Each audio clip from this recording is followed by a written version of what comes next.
Buenos días, jóvenes. Les habla el profesor Andrés Espíritu Ávila, soy profesor del curso de filosofía y bueno, y el día de hoy vamos a tener un nuevo tema para poder repasar en este ciclo pues intensivo San Marcos ABC, ¿no? Bueno, nosotros el día de hoy vamos a desarrollar preguntas sobre temas vinculados a la ética y a la filosofía política, ¿no? Sobre aquello va a ser pues nuestro repaso, jóvenes. Vamos a hacer un repaso de unas 14 preguntas, ¿no? Y bueno, y como sabemos nosotros, en el examen de admisión vienen pues preguntas vinculadas a lo que es pues lecturas, ¿o no? Claro. Vamos entonces a leer un texto para poder luego resolver preguntas vinculadas pues al texto, ¿no? Bueno, leamos este texto, que es un texto de Peter Singer, Compendio de Ética.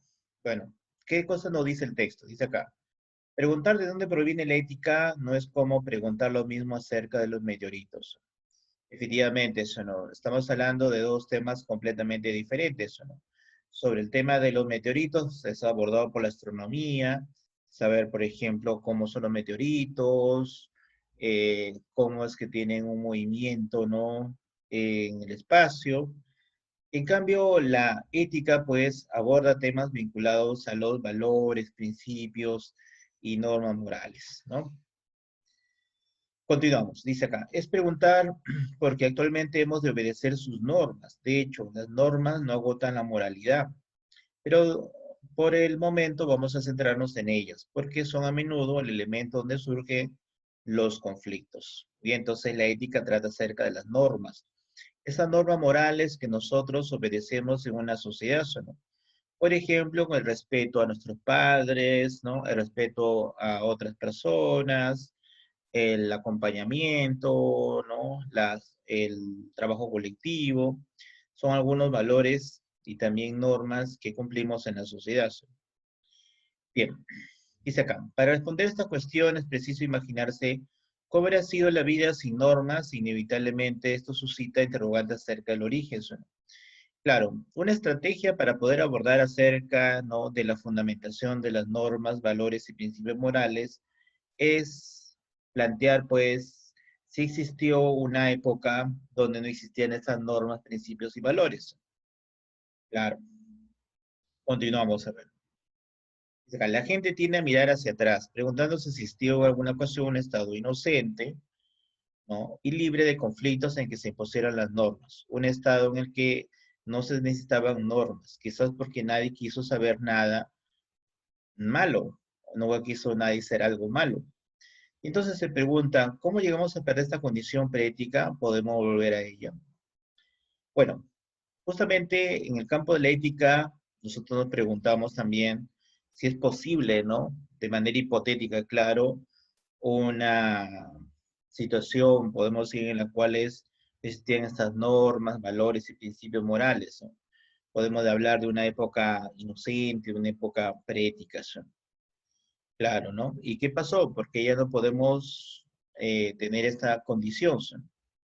Bueno, este es un tema central, ¿no? Justamente de la ética como disciplina filosófica en la cual se problematiza este tema, ¿no? De la relación, pues, que existe, por ejemplo, en la sociedad con las normas y valores, ¿no? Cuando surgieron, cuál es el origen, existió una época en donde no existían normas, y cómo es que llegamos a perder estas normas o valores morales que son tan importantes en la convivencia de nuestra sociedad. Continuamos. Bueno, y en base ya a esta lectura podemos nosotros responder pues algunas preguntas, ¿no? Bien, por ejemplo dice acá, pregunta uno. Del texto se desprende que las reflexiones sobre el origen de la ética se solucionan en el plano científico, no se resuelven de manera tajante, son ajenas al proceso histórico, luego la relación con la convivencia actual. Bueno, hemos mencionado nosotros que la ética como disciplina filosófica pues es un tema que puede ser objeto de análisis, evaluación, problematización, cuestionamientos.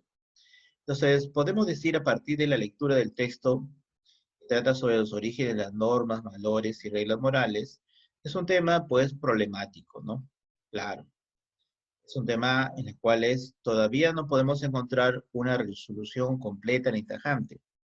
Y eso es típico en la filosofía, ¿no? En la filosofía siempre los temas son abiertos, pueden ser nuevamente retomados, pueden ser abordados de diversos puntos de vista, como lo vamos a ver también, jovencitos, a través de este repaso.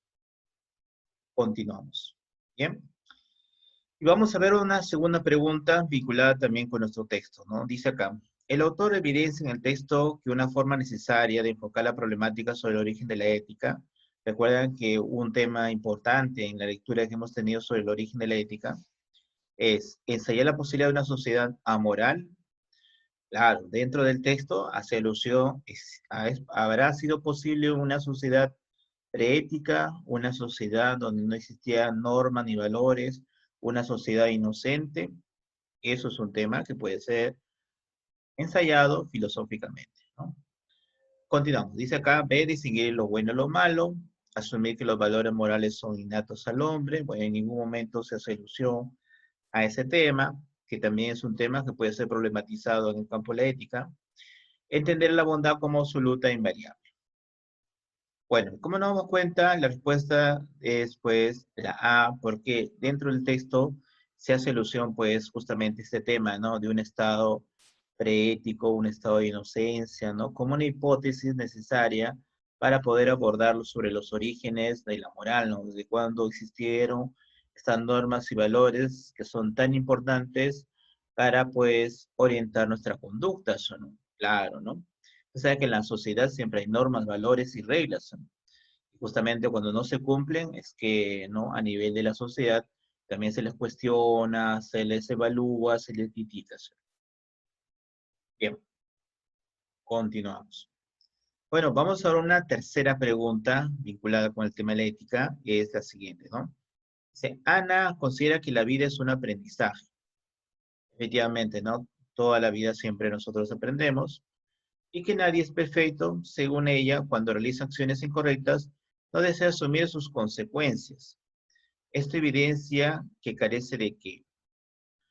Bueno, tú sabes eh, que un ser humano tiene conciencia moral, ¿bien? Se da cuenta cuando sus actos son buenos o malos, correctos o incorrectos. Pero a la vez también tiene libertad moral, que es la capacidad de poder ejecutar de manera autónoma y voluntaria un acto moral que puede ser calificado por la sociedad como correcto o incorrecto. Bien, ahora, si soy consciente y he sido libre para poder hacer un acto, entonces también tengo que ser responsable. También tengo que asumir las consecuencias de mis actos, ¿no? Sean para recibir de repente, ¿no? Un aplauso, el beneplácito de la sociedad, o también para ser rechazados, cuestionados, criticados, juzgados de manera negativa, ¿sí? Bien, eso ya tiene que ver con la sanción moral. Por lo tanto, en base a esta explicación, podemos decir que la pregunta está haciendo alusión justamente a este tema de no asumir las consecuencias, bien, de nuestros actos. Y eso, jovencitos, se tiene que ver entonces con el tema de la responsabilidad moral. Bien, entonces, un factor importante para poder ser una persona moral integral, no solamente es darse cuenta de lo que uno está haciendo, no solamente tener libertad para poder ejecutarlo, sino también asumir la responsabilidad por nuestros actos. Bien, entonces la clave viene a ser la B, que se encuentra en la respuesta. Vamos ahora a ya los temas vinculados a las teorías éticas.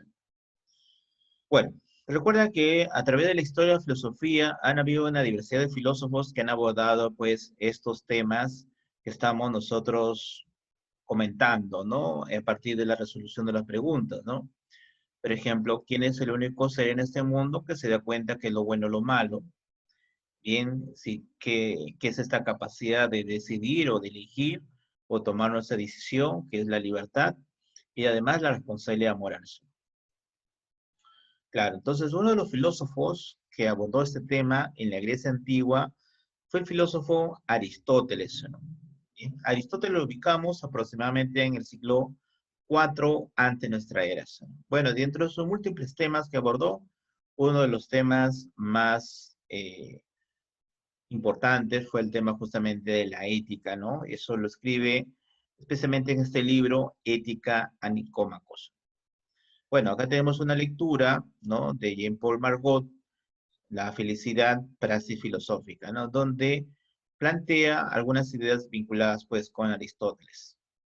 Dice acá, para Aristóteles la virtud es arete, bien, podemos decir la traducción en griego, ¿no? Es decir, la excelencia en hacer del hombre es su actitud para la vida racional. El alma humana encuentra su más alta satisfacción en la práctica de virtudes intelectuales, ejercicio de sus facultades racionales. La felicidad señala la perfecta satisfacción, la plenitud del hombre que alcanza el completo desarrollo de su ser verdadero. En plena conformidad consigo mismo y con el orden del cosmos, no es un don gratuito, es el fruto de toda una vida moral que se independiza del tiempo cuando se alcanza. El fin de la moral es la perfección, y va acompañado del puro goce. Este eudemonismo es el rasgo principal de la tradición helénica. Bueno, en este texto se nos está remarcando que Aristóteles efectivamente pertenece a la tradición helénica o griega, ¿no? Acerca del tema de la felicidad, ¿no?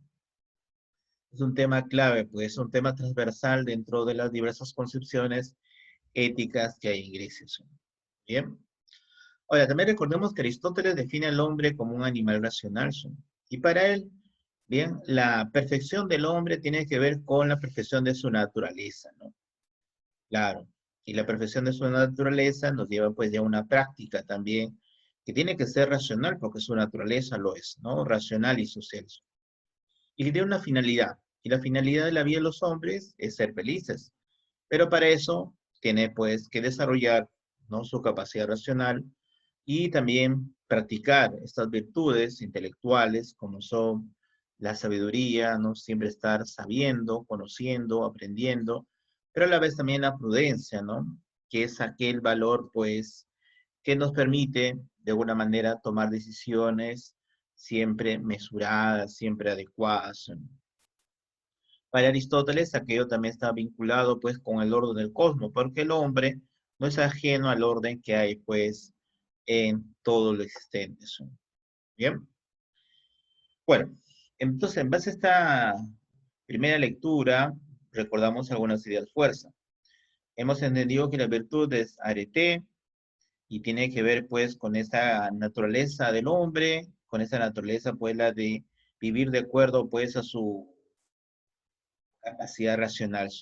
Bien, entonces desarrollar virtudes para Aristóteles es justamente, ¿no? Desarrollar esta naturaleza racional. Esta naturaleza racional que nos tiene que llevar a una finalidad, y la finalidad es ser felices. Bien, entonces, estas son algunas ideas fuerza importantes para poder abordar las preguntas que nos vienen. Vamos entonces a las preguntas. Pregunta 4.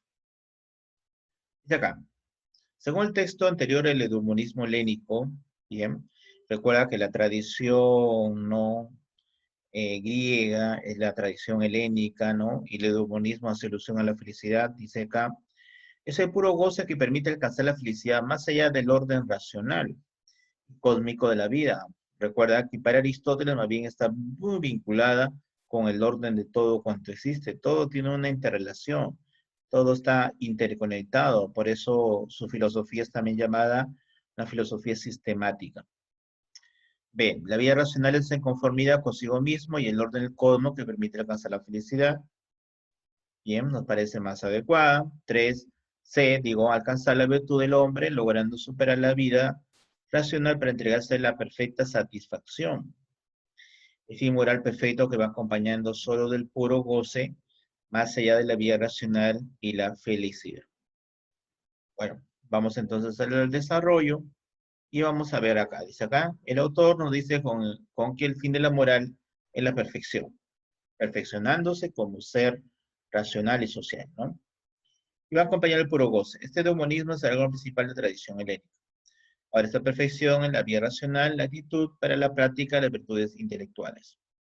Como dice Aristóteles, que le permite al hombre alcanzar la conformidad consigo mismo. Ya hemos mencionado que nuestra naturaleza racional y que el cosmos también tiene un orden racional. Ese orden justamente que se está descubriendo a partir de la investigación, indagación que se hace sobre todos los ámbitos de la naturaleza. Solo cuando se ha logrado esto se alcanzará la finalidad de la existencia humana, que es la felicidad. Y eso nos lleva pues a la respuesta que estamos observando nosotros, pues, que es la más adecuada en relación pues a la pregunta que se está planteando. Bueno, ahora nos vamos a una pregunta 5, y acá nuevamente se nos plantea sobre el texto. Dice acá, según el texto anterior, ¿qué entiende Aristóteles por arete? Vamos a ver, ¿qué se entiende por virtud? En la práctica de la vida racional, en el uso de las virtudes intelectuales, está muy vinculada. Pero recordad que para Aristóteles la naturaleza del hombre es racional, es lo propio, aquello que nos distingue de otras especies, y que todo lo que existe tiene un orden racional, ¿no? Claro, y las virtudes se entiende como este perfeccionamiento de nuestra naturaleza, ¿no? Por ejemplo, ser prudente, ser sabio, ser justo, etcétera. Bien, en la práctica de la virtud, apegada solo al goce y satisfacción, es asumir una vida de perfección acorde con su alma irracional, o sea que Aristóteles no lo aceptaría, y bien acorde con el orden cósmico que define plenamente nuestro destino. Bueno, vamos a la respuesta. Dice acá, el autor literalmente dice que para Aristóteles la virtud arete, es decir, la excelencia en el hacer del hombre, es su actitud para la vida racional. El alma humana encuentra más su alta satisfacción en la práctica de virtudes intelectuales en el ejercicio de sus facultades racionales. Por ello que es correcto considerar que la virtud tiene que ver con la práctica y la vida intelectual, como ya lo estamos remarcando en la explicación acerca de la pregunta vinculada con la lectura.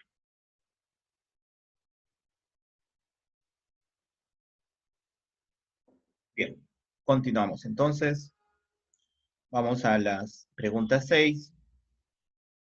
Acá. Aristóteles considera que el fin supremo de los actos humanos es la felicidad. Ya lo habíamos comentado también en relación al texto, ¿no? Claro, ¿no? Todo tiene un fin en la vida, ¿no? Por ejemplo, ¿no? Yo tengo acá una taza y el fin, pues, es contener algún líquido para poder tomarlo. Igual también, en el hombre hay una finalidad en el pensamiento aristotélico, ¿bien? Que es ser feliz. Por lo tanto, la teoría ética del filósofo griego es de carácter ¿qué? ¿Qué carácter tiene esta concepción? Si nosotros pensamos como Aristóteles, él se preguntaría, a ver, pero en primer lugar, a ver, ¿qué se entiende por lo teleológico? Dice, se refiere al estudio de los fines o propósito de algún objeto, sus causas finales. Claro, ¿no? La filosofía de Aristóteles sobre el tema de la ética es considerada como teleológica, ¿no? Porque ahí lo que están investigando Aristóteles es acerca de la finalidad del hombre, ¿no? La finalidad que le permite completar, pues, o hacer plena su naturaleza racional, ¿no? Y esa finalidad es la de ser feliz. Y esta idea de la felicidad está muy vinculada con el tema del eudemonismo, que es una tradición griega, en la cual se considera que efectivamente el bien supremo en el hombre es la felicidad. Pero ¿cómo se obtiene esta felicidad? Pues se obtiene mediante una práctica constante de las virtudes. Claro, recuerden ustedes que Aristóteles también tiene una frase sobre este tema de la práctica, ¿no? Decía, no es suficiente una vez, dos o tres veces. Una golondrina no hace veranos. Claro. Bueno, en Europa, ¿no? Si uno ve una golondrina, ya es verano. No, pues, ¿no? Tienes que ver varias golondrinas. Es como pasa también en América, ¿no? Por ejemplo, en nuestro país, ahora que estamos en verano, ¿no?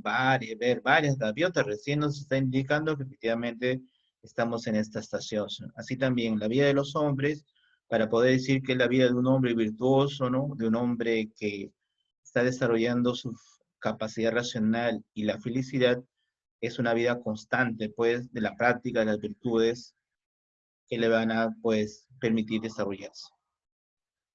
Bien, entonces ahí tenemos la respuesta, la pregunta número 6. Bueno, pero ahora damos un salto de unos 2000 años prácticamente, ¿no? Nada más. Bien. Nos encontramos con un filósofo importante del siglo XVIII, de la época de la Ilustración, como es Immanuel Kant. Immanuel Kant es un filósofo que abordaba dos temas fundamentalmente en su filosofía, ¿no? El tema del conocimiento, pero también el tema de la ética. Bien, él escribió un libro especialmente vinculado a ese tema llamado Crítica de la Razón Práctica. Bueno, ¿qué plantea ahí? Bueno, y está vinculada pues con nuestro tema. Bueno, la idea que en el hombre pues hay ciertos principios o leyes morales a priori, ¿no? Que lo llama pues imperativos categóricos, que nos empujan a siempre pues obedecer las normas. Claro, es algo imperativo, tiene que darse sí o sí. Es un deber, hay que hacerlo porque es nuestro deber, ¿no? Por ejemplo, si nos encontramos ante una persona con alguna necesidad, es un deber, pues, moral, pues, apoyarlas, ¿no? ¿Bien? Bueno, entonces dice acá, la ética de Kant que postula que uno debe cumplir el deber obedeciendo, solo la razón se denomina como, ¿cómo se denomina la concepción filosófica de Kant? Bueno, entonces Kant diría, ¿no? En primer lugar, recordemos, ¿no? Para él el bien, que es el tema central de la filosofía de la ética, ¿no? Bien, es esa buena voluntad, esa capacidad para poder hacer siempre un acto bueno, bien, por medio de la voluntad. Claro, y hay que hacer ese acto bueno por la bondad misma del acto. Claro, ¿no? Sin pensar en un beneficio, en algún interés, en algún placer que se puede obtener. Este tipo de ética es también conocida con el nombre de deontológica. Viene la palabra griega deo, que significa obligación, y logos, que viene a ser ciencia, ¿no? Entonces, aquella doctrina o aquella ciencia que estudia estas normas, valores, principios, bien, que abordan nuestra práctica moral y que tienen que cumplirse por obedecer la norma, ¿no? Por obedecer a la ley moral, a ese imperativo que de acuerdo a Kant, pues, se encuentra en forma a priori. Muy bien, vamos entonces ahora a la pregunta 8. Ahí tenemos la respuesta en pregunta 8. Y bueno, ya en el siglo XIX aparecen otras concepciones éticas en los países anglosajones, ¿no? Por ejemplo, tenemos a un filósofo inglés llamado Stuart Mill. Stuart Mill, a ver, imaginemos, planteamos acá la pregunta, ¿no? O sea, el principio utilitarista de mayor felicidad considera que se debe alcanzar la máxima felicidad al mayor número de personas, el bienestar individual en prejuicio de los demás, el mayor placer a la menor cantidad de seres humanos, el supremo bienestar eterno en otras realidades. Bueno, para poder responder esta pregunta vamos a poner un caso. Lo leemos entonces de acá, ¿ya? Una empresa, ya ver, desea realizar una fiesta de fin de año. La persona de bienestar debe elegir si hacer la fiesta en una discoteca. Lo primero que tiene que ver es lo que resulta mejor en cuanto a los empleados. La minoría opina que su flujo de caja se vería afectado, pues gastan más dinero, pero la mayoría quiere esparcimiento, el cual redunda en tener empleados motivados y beneficio. En este caso se debe elegir la opción en la cual la mayoría de las personas salgan contentas y que el beneficio se vea reflejado para las mismas. Bueno, ya sabemos nosotros la respuesta, ¿no? Si el asunto es, diría Stuart Mill, pues, beneficiar no a un pequeño grupo, sino a la gran mayoría, entonces tenemos que hacer, por ejemplo, una actividad de esparcimiento que permita que la gran mayoría se sienta, pues, motivado para que siga desarrollando sus actividades en beneficio, pues, de grupos, ¿no? Claro, ¿no? Así que el bien es la máxima felicidad al mayor número de personas. Ese criterio moral, pues, justamente que debe orientar la vida moral de los hombres, ¿no? Bien, ese es, pues, un planteamiento central dentro de la ética utilitarista. Continuamos. Bueno, vamos ahora a una pregunta también que considero muy interesante, que es la Pregunta 9, nos dice acá. En la reflexión ética podemos identificar al que considera el placer como el verdadero criterio para identificar lo bueno. La respuesta es pseudomonismo, hedonismo, utilitarismo, formalismo. Bueno, vamos entonces a responder eso. De esta manera vamos a hacer también un pequeño repaso de las principales teorías éticas, ¿no? Claro. Bueno, recordemos que el eudemonismo es una de las teorías éticas más antiguas, se origina en Grecia y tiene como exponentes a pensadores como Sócrates, Platón y Aristóteles. ¿Qué es lo común de estos pensadores? Que estaban considerando que el bien, lo bueno, bien, es la felicidad y que aquello se tiene que desarrollar mediante una práctica virtuosa. Claro. Por ejemplo, para Sócrates era con el conocimiento de uno mismo. Para, para Platón era con la contemplación de las ideas, mientras que para Aristóteles era con el justo medio. Claro, y en todo extremo es malo. Bueno, otra teoría griega también interesante, la del hedonismo, tuvo como máximo exponente el filósofo griego Epicuro de Samos. Epicuro consideraba que el bien tiene que ver con el placer. Claro, somos seres materiales, seres constitutivos de átomos, nosotros tenemos sensaciones, y estas sensaciones, pues cuando son agradables, son buenas. Aunque no solamente son cuestiones nada más sensibles, también tienen que ver con cuestiones intelectuales. El asunto es, según pues Epicuro, alejarse del dolor, ¿bien? Y tener más bien una vida tranquila, una vida mesurada, que se le conoce con el nombre de ataraxia. Bueno, otra concepción interesante, que le hemos estado comentando, la de utilitarismo, de Stuart Mill, que ya sabemos pues que consideran ya en el siglo XIX que el asunto no es tanto la felicidad, sino es pues el beneficio, la felicidad para el mayor número de personas. En caso de la teoría de Kant, también conocida con el nombre de formalismo, ¿no? Claro, eh, nos plantea pues que el bien se fundamenta en la buena voluntad. Recuerda pues que todos los hombres racionales tenemos una conciencia moral y que orientamos nuestra vida pues en función de estas normas, estas leyes o principios morales que lo llama pues Kant con el nombre de imperativo categórico. Por lo tanto, la respuesta, jovencitos, viene a ser la B, de verdad. Bien, porque hace alusión al tema del placer. Bueno, vamos entonces ahora a una siguiente pregunta. Bueno, esta vez estamos ante un texto. Vamos a leer el texto, ¿ya?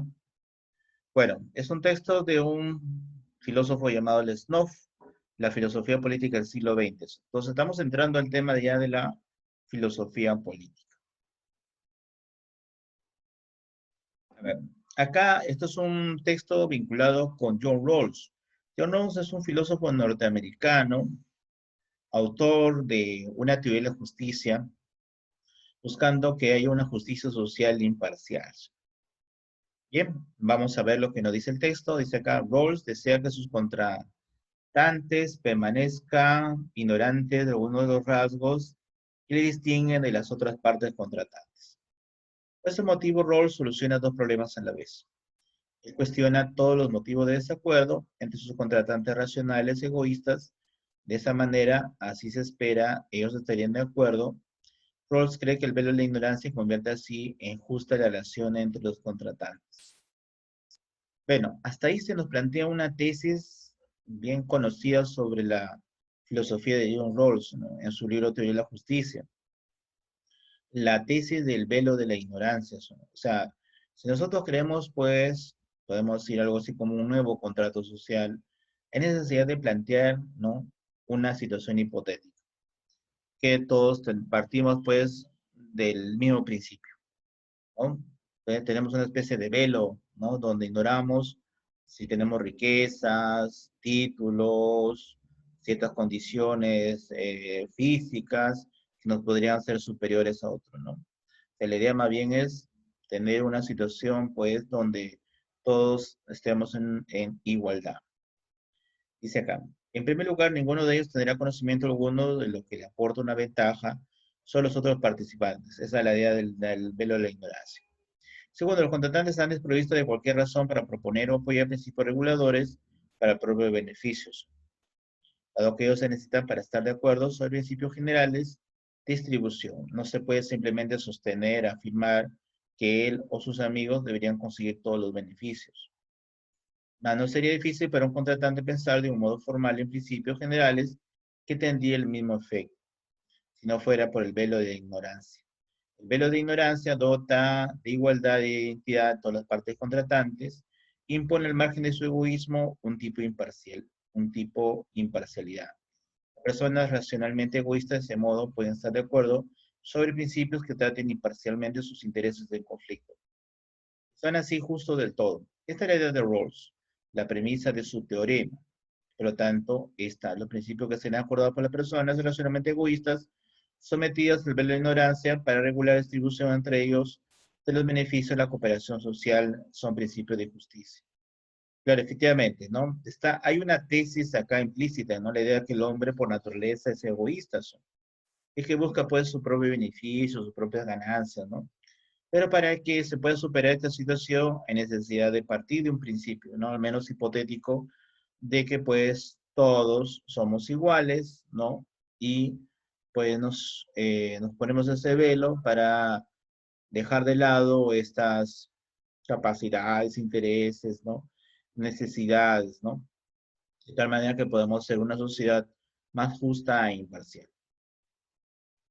Bueno, vamos entonces ahora a, vemos acá el filósofo norteamericano, John Rawls, uno de los filósofos que más reflexionó sobre este tema en los años 60 y 70 del siglo pasado. ¿Cuáles son algunas ideas de fuerza? Dice acá para Rawls, el velo de la ignorancia es que los contratantes permanezcan ignorantes de algunos de los rasgos que los distinguen de otras partes contratantes. Bien, Rawls cree que el velo de la ignorancia convierte así en una justa relación entre los contratantes por dos razones. Ninguno de ellos tendrá conocimiento alguno que aporta una ventaja sobre los otros participantes. Claro, hay ciertas condiciones en el velo de la ignorancia. Ellos estarán desprovistos de cualquier razón para apoyar principios reguladores para el propio beneficio. Y los principios que serán acordados por las personas sometidas al velo de la ignorancia permitirán regular la distribución de los beneficios de la cooperación social.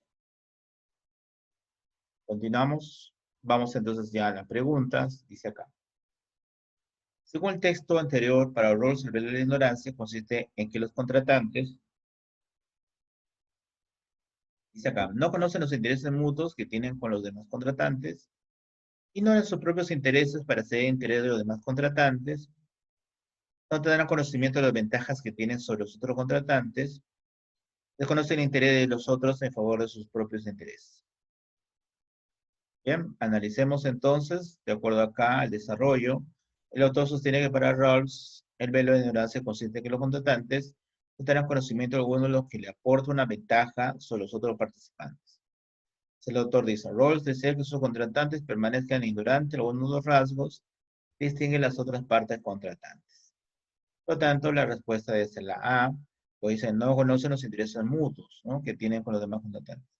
Esa es la idea del velo de la ignorancia, ¿no? Entonces, es un principio fundamental para poder desarrollar una teoría ética como un nuevo contrato social en la cual haya una justicia imparcial.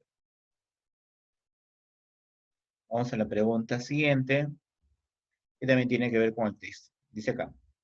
Según el texto anterior, el velo de ignorancia por Rawls se asume para regular la distribución de los beneficios de la cooperación social, desconocer todo tipo de redistribución económica, lograr una igualdad y equidad parcial entre los contratantes, lograr superar los intereses en conflicto en beneficio de una de las partes. Vamos a desarrollarlo. El autor sostiene que esta es la idea de Rawls, la premisa de su teorema, es por lo tanto los principios que serían acordados por las personas racionalmente egoístas sometidas al velo de la ignorancia para regular la distribución entre los beneficios de la cooperación social. Claro, ¿cuál es el objetivo? Justamente una sociedad justa, bien, se puede distribuir los beneficios, ¿no? De tal manera que todos podamos tener una determinada, pues, equidad, ¿no? Bien, de tal manera pues que pueda darse esta justicia imparcial para que se puedan superar los conflictos que existen en las sociedades modernas, ¿no? Como la que está viviendo John Rawls, especialmente en los Estados Unidos, ¿no? Donde hay muchas situaciones de injusticia, justamente, ¿no? Bien, continuamos con la pregunta 12. Dice acá, en el espacio geográfico del Perú existen diversas comunidades culturales que han ido interactuando entre ellas desde tiempos remotos. Claro, ¿no? Nosotros sabemos que hay una diversidad de, cultura, de grupos culturales en la costa, en la sierra, en la selva, y también dentro de estas regiones también pues hay también subregiones, ¿no? Donde se han desarrollado culturas, ¿no? Se saben pues por conocimientos históricos que en el Perú se desarrolló una diversidad de culturas, ¿no? Claro, antes de la de los incas. Bueno, entonces el Perú tiene una riqueza cultural pues diversa. Ahora, dice acá, según Taylor, estamos hablando de Charles Taylor, el filósofo canadiense, que es uno de los máximos exponentes de las teorías multiculturales. Dice acá, esto sería un claro ejemplo de él y que cada una de ellas debe ser valoradas, pues debemos rescatar el rasgo decisivo de la vida humana, que es su carácter claro. Para Charles Taylor, es importante, pues, en el desarrollo de una cultura, el diálogo, ¿no? La interrelación, el intercambio, obviamente con respeto, respeto acerca de sus valores, música, su danza, su historia, su lenguaje. De esa manera, pues las comunidades se sienten reconocidas. A ver, dice acá. Para Taylor, entonces, y más sociedades de hoy resultan ser multiculturales en sentido que incluyen más de una comunidad cultural que desea sobrevivir. El multiculturalismo, entonces, hay varias culturas que buscan sobrevivir en el espacio geográfico. Cada cultura busca un reconocimiento, de la cual se logra con el carácter decisivo de la vida humana, que es su carácter dialógico, ¿no? Él enfatiza mucho que para haya una sociedad democrática, una sociedad donde definitivamente se reconozca las diversas culturas que hay en un país, una nación. Es importante pues reconocer a estos grupos culturales, ¿no? Y también con reconocer las identidades también de los individuos que pertenecen a estos grupos culturales también. Darles derechos, darles también deberes, obviamente, ¿no? De tal manera que podamos vivir una sociedad mucho más democrática, ¿no? Y no en las sociedades totalitarias donde había pues todo un sistema de homogenización, de, por ejemplo, no valorar las diversas culturas, sino enfatizar o desarrollar más una cultura que otra. Vamos a la pregunta 13, dice acá. En Latinoamérica, muchas comunidades de migrantes están sumidas a la postergación económica, así como a la segregación cultural. Según Nancy Fraser es una filósofa norteamericana, bien, es una de las máximas exponentes también del feminismo en nuestra etapa pues contemporánea. Es una crítica del capitalismo machista, ¿no? Y también plantea la necesidad, pues, que para que las sociedades sean más justas, hay necesidad de una mejor redistribución económica, ¿no? Entre los diversos grupos, especialmente los más postergados, pero también un reconocimiento. Por eso su concepción de la justicia de Nancy Fraser se llama bidimensional. Dice acá, entonces sería un ejemplo de una falta de justicia que, lo que he planteado al inicio, ¿no? Redistribución, reconocimiento, social y política, de género e integración, distribución y colectiva.